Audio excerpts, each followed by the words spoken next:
Born in 1816 in New York, Simeon Hart came to the Southwest in 1847 as part of the 3rd Regiment of Missouri Mounted Volunteers. He actually took part of the Battle of Santa Cruz de Rosales, Chihuahua, where he was wounded. He ended up taking refuge at Leonardo Siqueiros' home. There, he met Jesuita, his daughter Jesuita. It was one of 5 girls. He fell in love with her, and a year later, he came back for her and brought her to El Paso.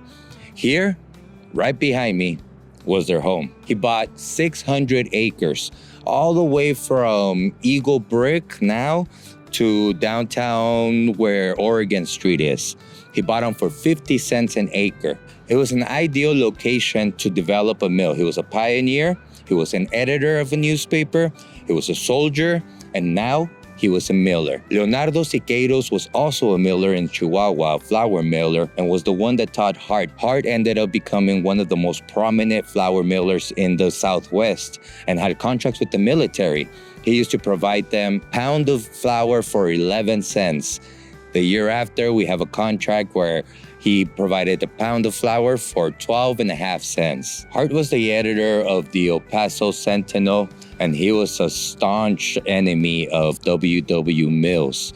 He was part of the Confederacy, and when the Civil War was over, Mills did everything he could in his legal power to take away every asset he possibly could from Hart. There was a judge in Mesita, New Mexico, who allowed Mills to take over his property and oversaw the seizure and the sale of the property. A year later, it was declared that he didn't have the authority to do so, and the Hart brothers were paid a total of $10 to make up for the property. Soon after, Simeon Hart died, but he left a legacy of philanthropy. He was known for being very accommodating to people he knew and strangers. An interesting fact, though, is that this was also the site to the very first meetings of El Paso Lodge 130. Simeon Hart was a Freemason and actually served as the secretary to the lodge for many years.